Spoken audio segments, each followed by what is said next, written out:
देखिए, जो हिंदी में हम व्याकरण पढ़ने वाले हैं, ठीक है।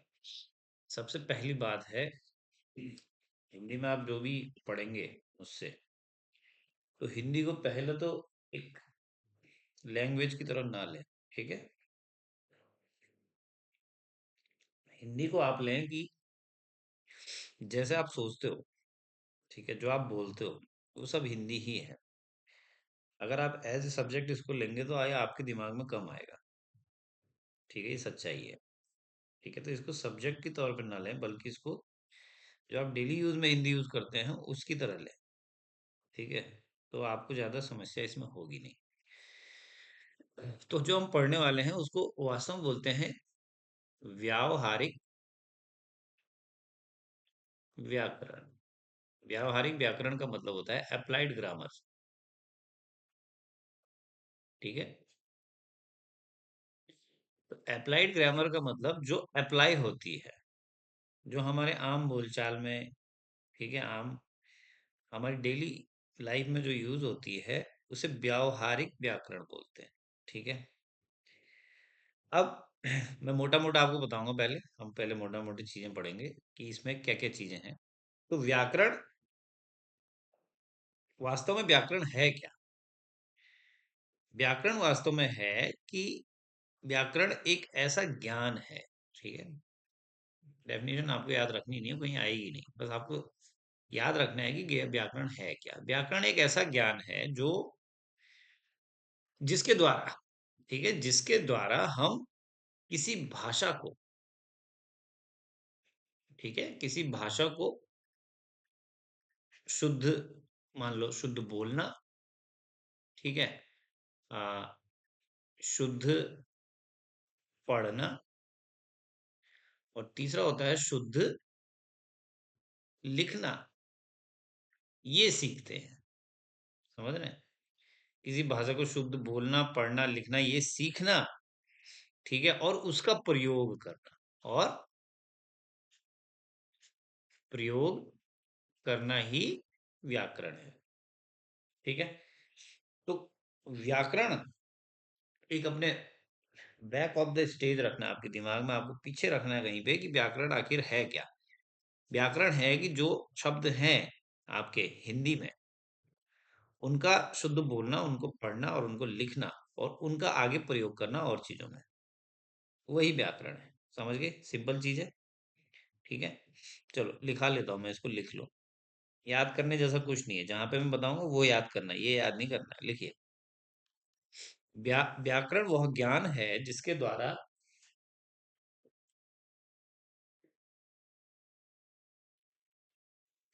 द्वारा किसी भाषा को शुद्ध बोलने,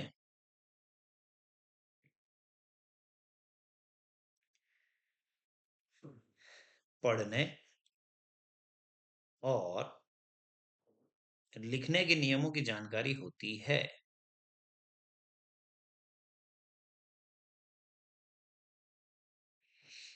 जानकारी होती है, अर्थात व्याकरण भाषा के शुद्ध रूप और भाषा के शुद्ध रूप और प्रयोग का ज्ञान कराता है।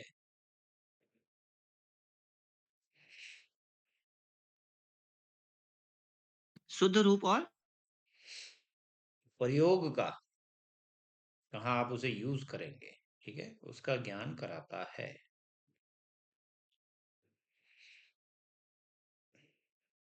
ठीक है। अब बात आती है कि व्याकरण के पार्ट्स कौन कौन से हैं। ठीक है, ध्यान से समझिए। व्याकरण के अंग, पार्ट्स ऑफ ग्रामर, ठीक है। तीन चीजें आपको अपने दिमाग में रखनी है। पहला है वर्ण विचार, ठीक है, जैसे नाम से लग रहा है, वर्ण विचार मतलब वर्ण पे विचार करना, ठीक है। फिर दूसरा है वाक्य। जब बहुत सारे वर्ण मिलते हैं तो क्या बनता है? वाक्य बनता है, ठीक है। तो हुआ आपका वाक्य विचार। और थर्ड हुआ, सॉरी सॉरी सॉरी सॉरी, यहाँ पे वर्णों से वाक्य नहीं बनता, बल्कि वर्णों से बनता है शब्द। वर्णों से क्या बनता है? शब्द। और बहुत सारे शब्दों से मिलकर बनता है वाक्य। हाँ जी, क्या बोल रहे हो? नहीं सर। और तीसरा हो गया आपका वाक्य विचार। तो वर्ण विचार, शब्द विचार और वाक्य विचार, ठीक है। तो इसमें याद करने जैसा कुछ नहीं है। आपको पता है वर्ण जब मिलते हैं तो शब्द बनता है, और शब्द जब मिलते हैं तो वाक्य बनता है। क्लियर हो गया? तो व्याकरण के 3 अंग हैं, 1 2 3, इनको लिख लीजिए मोटा मोटा, ठीक है।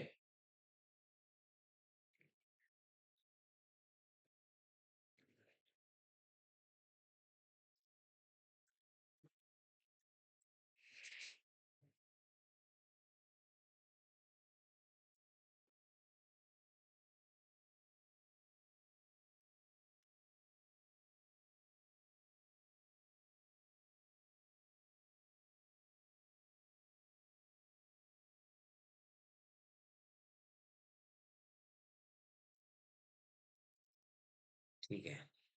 अब आज जो हम पढ़ेंगे, जिस पर हम विचार करेंगे, वो है वर्ण विचार। ठीक है, देखिए जरा क्या है।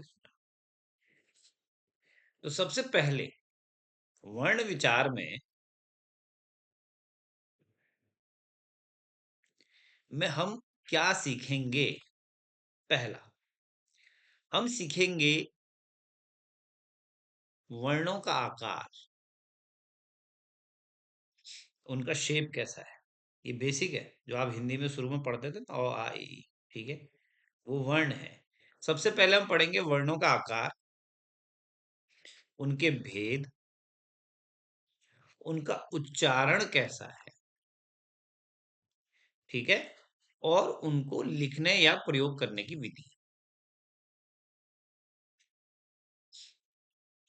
ठीक है, ये आप पढ़ चुके हैं, जब आपने यूकेजी एलकेजी पढ़ा होगा तब आपने पढ़ दिया होगा। ठीक है, ये कोई बड़ी चीज नहीं है। बस मैं आपको सीधे कोर में ले जाऊंगा कि वर्ण क्या है। ठीक है, वर्ण किसी भाषा की, ठीक है, सबसे छोटी ध्वनि है। ठीक है, अब मैं आपको बताता हूं कि आखिर क्यों जरूरत पड़ी। आप समझो, करोड़ साल पहले जब इंसान की उत्पत्ति हुई, तो वर्णों की आवश्यकता क्यों हुई होगी? वर्णों की आवश्यकता इसलिए हुई होगी क्योंकि एक जैसे बहुत सारे लोग होंगे। बोलो कैसे? मान लो ये एक चिड़िया है, और ऐसी ही एक दूसरी चिड़िया है, तो सबका नाम चिड़िया ही होगा। तो हम इसको डिफरेंशिएट कैसे करेंगे? समझे इस बात को? एक आदमी है, धर्मेंद्र है, और उसका भाई है। मुझे धर्मेंद्र को बुलाना है, मन में तो मेरे चल रहा है कि मैं धर्मेंद्र को बुलाऊं, लेकिन मैं इसको कैसे, मैं इसको बुलाऊंगा तो क्या पता ये आ जाए। समझे मेरी बात को?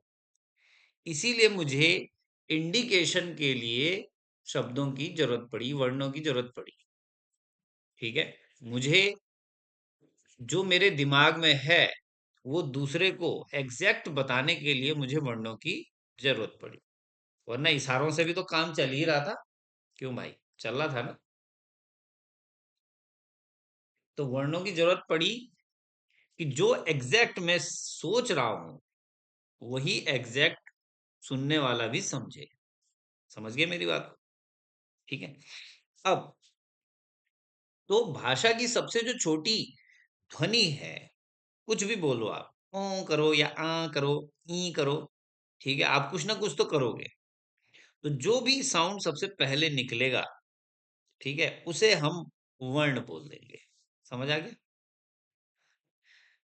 दूसरा, क्या बोला मैंने बोला भाषा की सबसे छोटी ध्वनि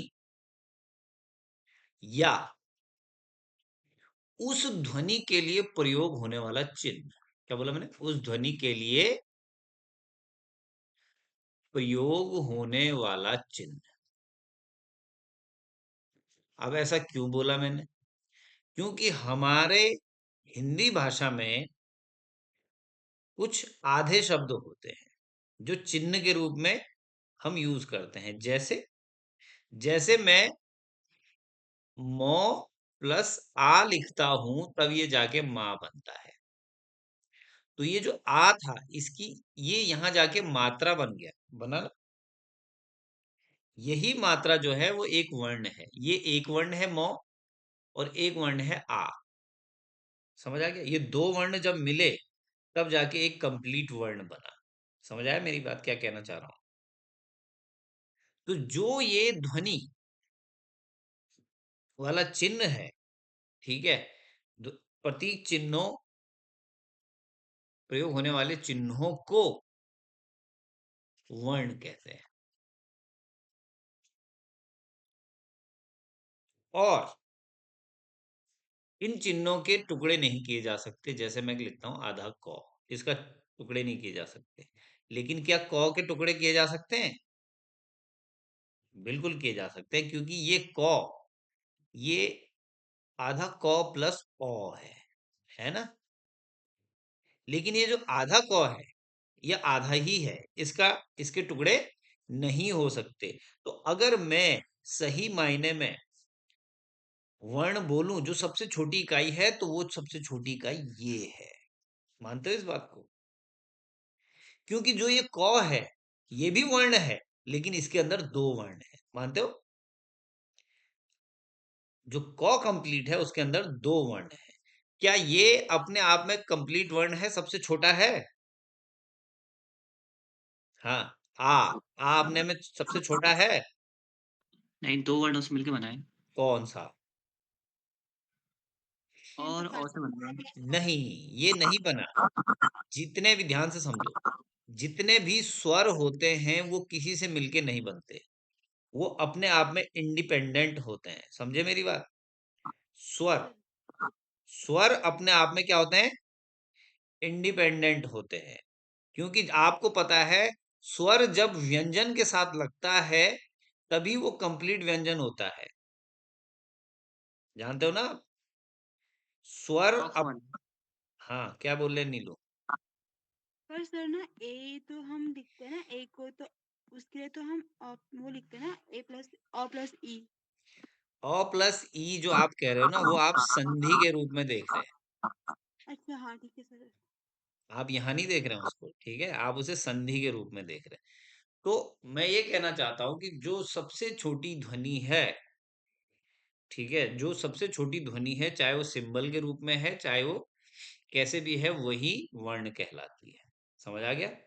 ठीक है, लिखिए। वर्ण विचार हेडिंग डालिए, उसमें लिखिए वर्ण, लेटर्स।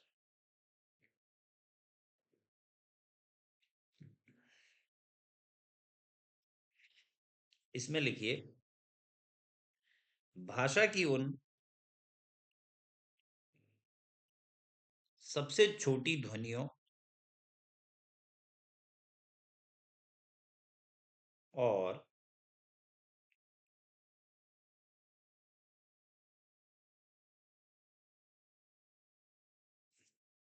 उनके लिए निश्चित प्रतीक चिन्हों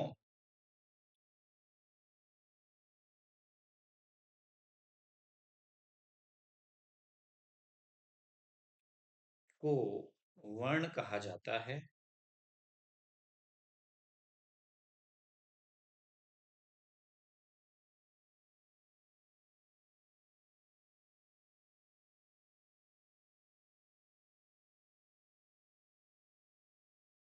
जिनके टुकड़े नहीं हो सकते, जिनके टुकड़े नहीं हो सकते, जैसे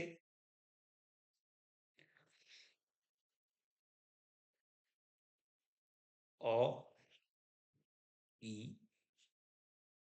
आधा मौ, आधा नौ, आधा र आदि।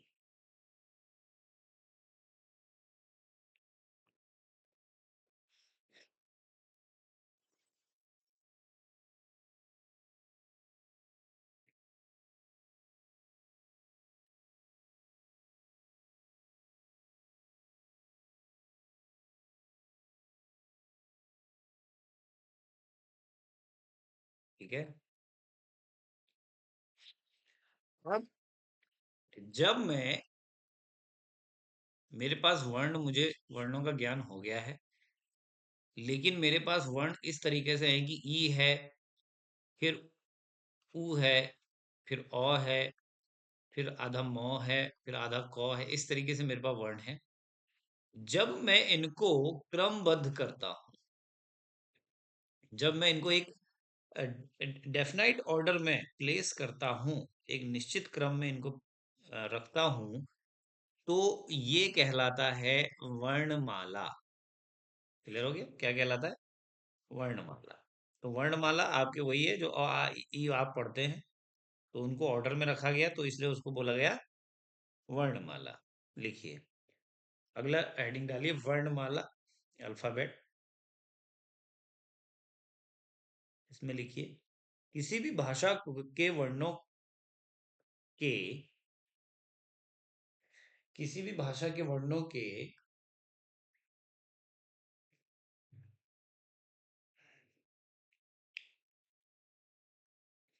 क्रमबद्ध और व्यवस्थित समूह को वर्णमाला कहते हैं।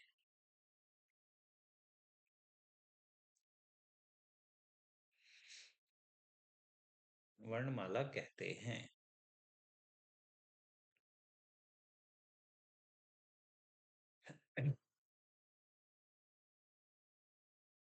ठीक है जी। अब मैं आपको हिंदी वर्णमाला बता रहा हूं, और हिंदी वर्णमाला को सही तरीके से, हमारा जो आज का मकसद होना चाहिए, हिंदी वर्णमाला को सही तरीके से बोलना, उनका सही ऑर्डर पढ़ना, और कौन सा ग्रुप क्या कहलाता है उसको समझना है। ठीक है। तो सबसे पहले अगर मैं बात करता हूं वर्णमाला, तो वर्णमाला दो भागों में विभाजित है। एक है स्वर और एक है व्यंजन। ठीक है। तो हम पहले उसके कोर में जाते हैं। ठीक है। कभी भी इस तरीके से मत रटा करो कि कौन कितने, समझ गए? आप पहले याद करो कि कितने हैं, और तब उनको काउंट करके बताओ कि आखिर टोटल कितने हैं। समझ गए? तो मैं ये नहीं बताऊंगा 13 ये हैं, 23 ये हैं, 34 ये हैं, 35 ये हैं, टोटल 52 है, ये है वो है। आप खुद से काउंट करेंगे कि कितने हैं। ठीक है। अब मैं बात करता हूं स्वर की। सबसे पहले मैं स्वर की बात करता हूं, तो स्वर में अ, आ, इ, ई, उ, ऊ, और ऊ के बाद आता है आपका री।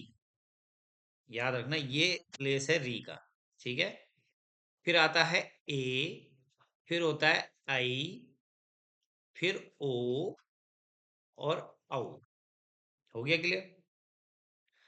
अब यहां पे ये एक चीज है जिसको मैं स्वर बोलता हूं, लेकिन आपने दो और पढ़े होंगे जिनको आप कहते हैं अंग अह।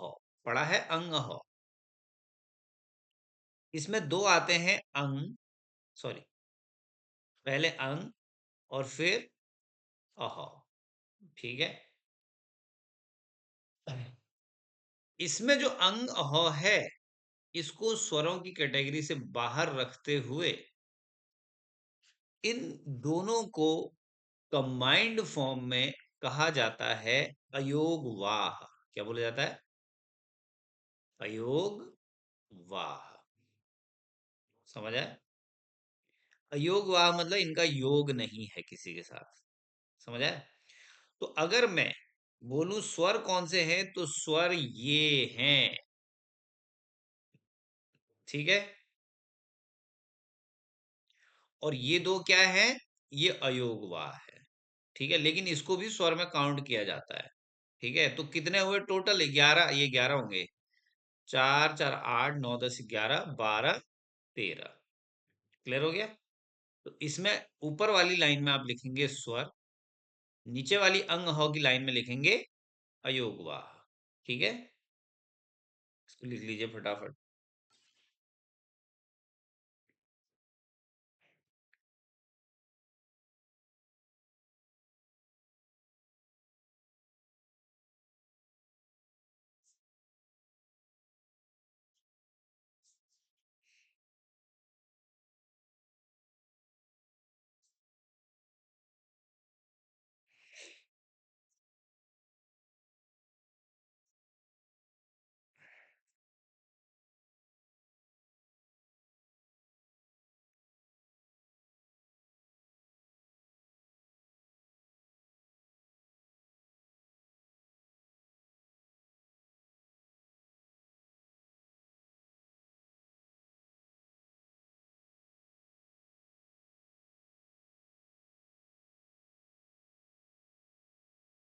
हाँ जी, लिख दिया। चलिए, अब बात करते हैं व्यंजन की। व्यंजन को मैं तोड़ तोड़ के आपको बताऊंगा ग्रुप वाइज। ठीक है, सबसे पहले जो सबसे मूल आते हैं वो आते हैं वर्ग। और हमारे पास वर्ग हैं 5 × 5। 5 × 5 मतलब 5 वर्ग हैं और प्रत्येक वर्ग में 5 हैं। इसका मतलब 5 × 5 = 25। और इन 25 को बोला जाता है स्पर्श व्यंजन। क्या बोला जाता है? स्पर्श व्यंजन। क्यों कहते हैं वो मैं बताऊंगा अब आगे। ठीक है, बस आपको आज याद रखना है कि स्पर्श व्यंजन होता है कुछ। ठीक है, जो 5 वर्ग हैं, पहला आता है क वर्ग। ठीक है, दूसरा आता है चौ वर्ग, तीसरा आता है टौ वर्ग, चौथा आता है टौ वर्ग और पांचवा आता है पौ वर्ग। क्लियर हो गया? तो जो क वर्ग है इसमें आते हैं क, ख, ग, घ और ग। लेकिन इसमें जो जो एक वो होता है ना, बिंदु पॉइंट होता है, वो नीचे नहीं बल्कि सामने होगा, थोड़ा ऊपर। याद रखो, यही चीज समझाना चाह रहा हूं मैं आपको, यही मिस करते हैं आप। तो ये गौ है, ड़ नहीं है। क्या है? गौ। क्लियर हो गया?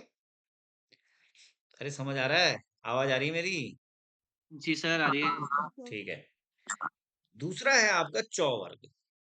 चौ, छ, ज, झ, यो। ये क्या है? यो। समझ आ गया?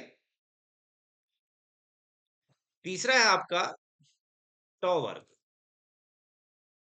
तो टौ, ख, ड। अब बताओ इसमें बिंदु कहाँ होता है? नीचे। नहीं होता है। इसमें बिंदु होता ही नहीं है, यही मैं आपको समझाना चाह रहा हूं कि इसमें बिंदु नहीं होता है। टॉ वर्ग में जो डॉ ढ आप लिखते हो, टॉ ठॉ डॉ ढ, उसमें बिंदु नहीं है, बिल्कुल नहीं है। समझ गए? टॉ ठॉ डॉ ढ ण।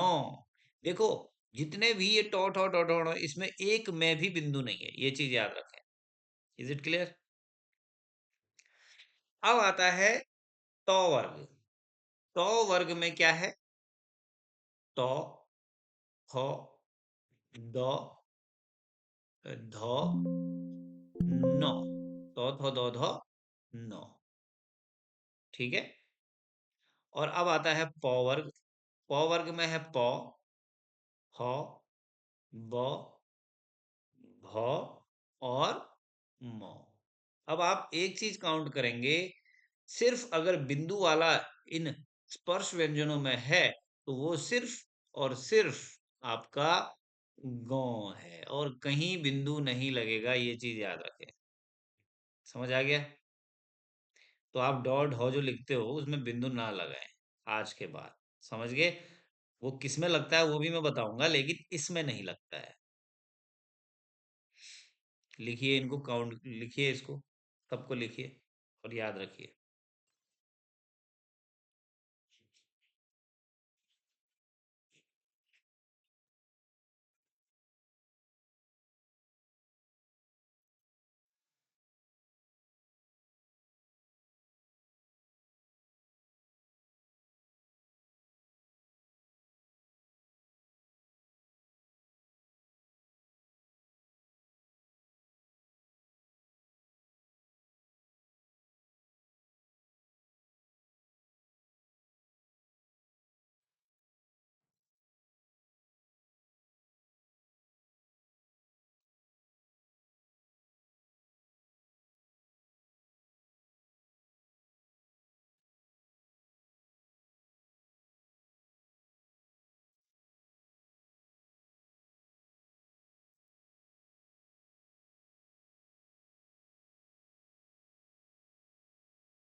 लिख दिया है? जी भैया। ठीक है। अब इससे आगे की कहानी जो है वो आती है,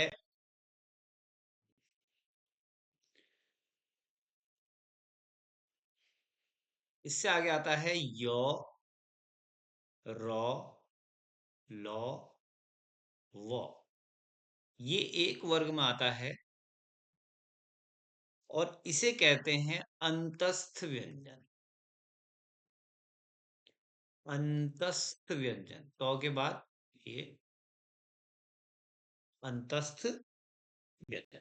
ठीक है, क्यों कहते हैं वो बाद में बताऊंगा, बस आपको याद रखना है इसे कहते हैं अंतस्थ व्यंजन। फिर चार आते हैं शौ, शौ, शौ, ह। इनका ऑर्डर भी याद रखिए। सबसे ज्यादा कॉमनली यूज होने वाला शौ ये है, ठीक है, जो सबसे लास्ट में आता है। ठीक है, फिर दूसरे नंबर पे यूज होने वाला सबसे पहले आता है और सबसे कम यूज ये होता है बीच वाला। क्लियर हो गया? तो आप उस तरीके से याद रख सकते हो कि जो सबसे ज्यादा यूज होता है वो सबसे लास्ट में आता है, जो सेकंड नंबर पे ज्यादा यूज होता है वो सबसे पहले आता है, और सबसे कम वाला बीच में आता है। ठीक है, और इसको, इन चारों को हम कहते हैं ऊष्म व्यंजन। क्या कहते हैं? ऊष्म व्यंजन। क्लियर हो गया? अब आते हैं चार और, जिन्हें लिखेंगे हम क्ष, त्र, ज्ञ और श्र, जो श्री वाला होता है। क्लियर हो गया? और इन चारों को जो हम रखते हैं कैटेगरी में, इन्हें रखते हैं संयुक्त व्यंजन की कैटेगरी में। ठीक है, तो इनको, ये हो गया आपके संयुक्त व्यंजन। ठीक है, तो संयुक्त व्यंजन कौन कौन से हो गए? ये वाले। ठीक है, इसमें एक और स्थान आता है जिन्हें हम कहते हैं, जो आपने ऊपर मिस किए ना, डॉ और ढौ वाला जो आप बोल रहे थे, वो डॉ और वो ढौ नीचे वाले बिंदु के साथ, जो गौ था उसमें तो ऊपर लग रहा था ना, जो नीचे वाले बिंदु के साथ जो डॉ और ढौ आते हैं, इनको वास्तव में द्विगुण बोला जाता है। क्या बोलते हैं? द्विगुण व्यंजन। क्या कहते हैं इनको? द्विगुण व्यंजन। द्विगुण व्यंजन। इसीलिए इनको मूल व्यंजनों में शामिल किया जाता है। ठीक है, तो ये आपको याद रखना है, चार, चार, चार और दो, ये द्विगुण व्यंजन, फिर संयुक्त व्यंजन, फिर उसके ऊपर ऊष्म व्यंजन, उससे ऊपर अंतस्थ व्यंजन। क्लियर हो गया? काउंट पहले इनको वो करिए, लिखिए फटाफट।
ठीक है,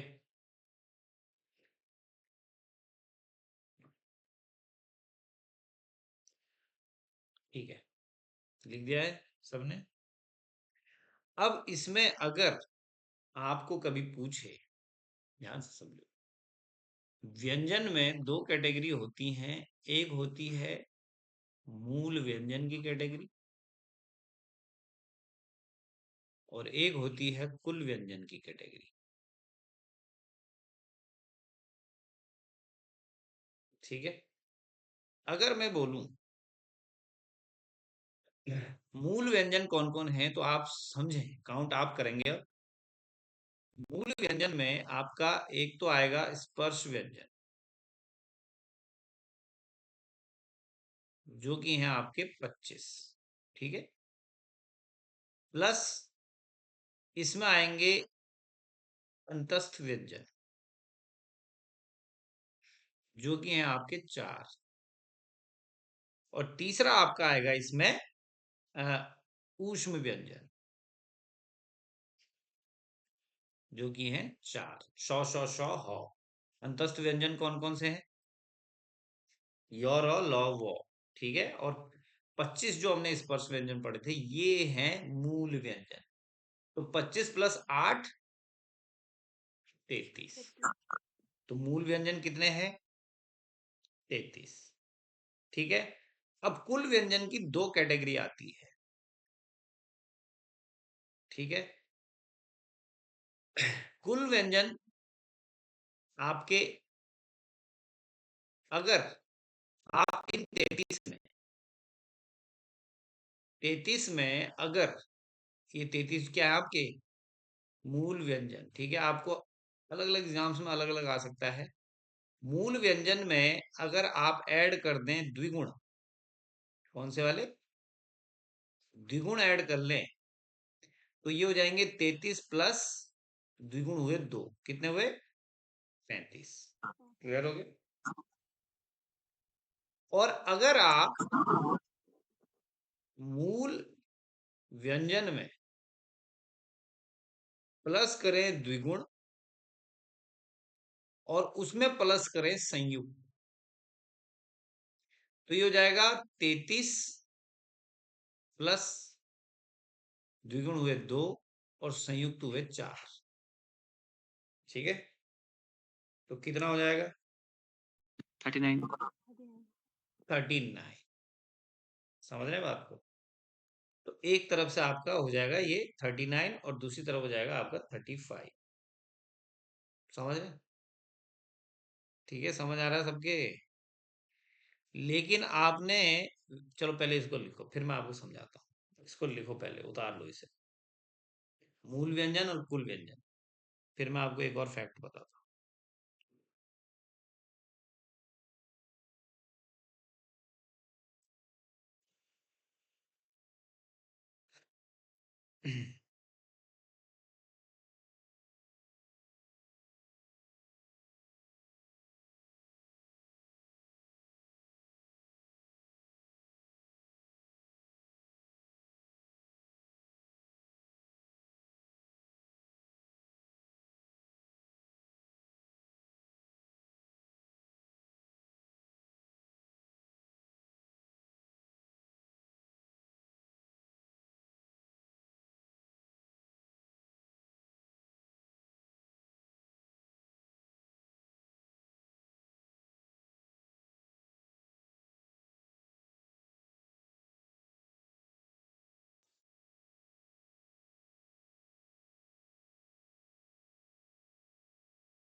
ठीक है, हो गया है।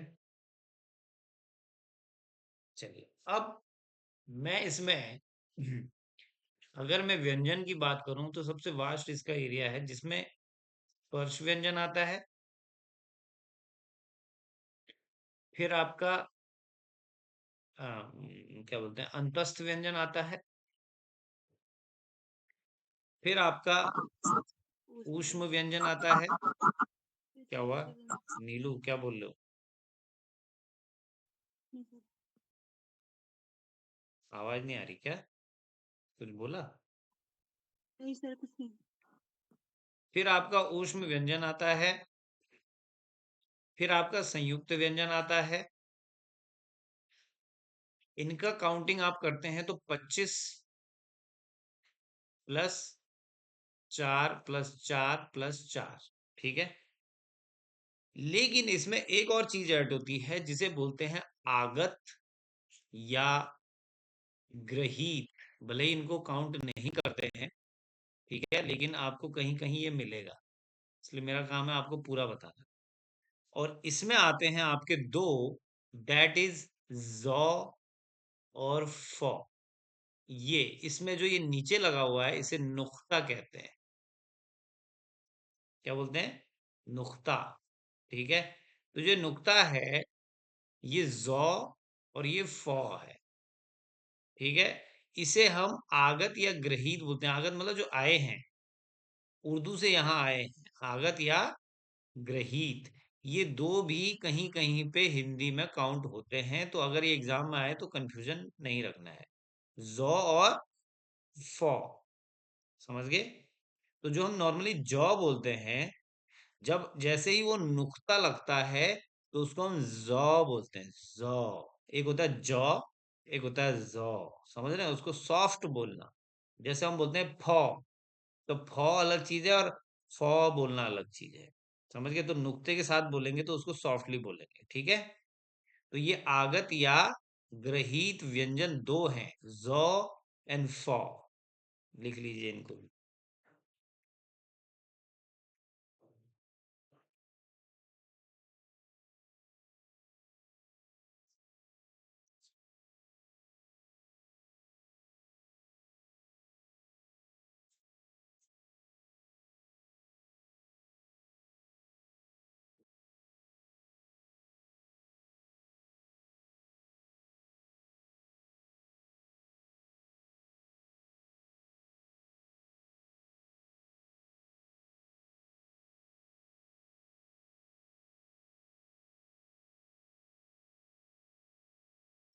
अच्छा, एक इसमें द्विगुण छूट गया ना, द्विगुण भी है दो।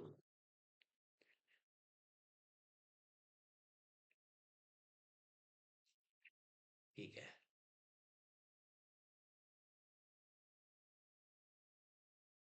तो अगर आपको कभी एग्जाम में, ध्यान से समझो, एग्जाम में अगर कभी आपको पूछता है हिंदी वर्णमाला में कुल कितने वर्ण हैं, तो आप क्या आंसर देंगे? बताइए। तो आप आंसर देंगे, हाँ बोलो बोलो, क्या बोल रहे हो? वर्णमाला 33 है ना? नहीं, वो तो मूल है ना, वो नहीं। अगर आपको बोला जाए कि हिंदी वर्णमाला में कितने स्वर हैं टोटल, कितने, सॉरी, कितने वर्ण हैं, तो आप याद करेंगे स्वर के 13 और व्यंजन के 39, जिसमें मैंने आगत को बाहर कर दिया है, समझे मेरी बात? तो जब आप इनको ऐड करते हैं तो आपके पास कितना आता है? 52। 52। क्लियर हो गया? तो आपके पास टोटल 52 क्या है? वर्ण है वर्णमाला में।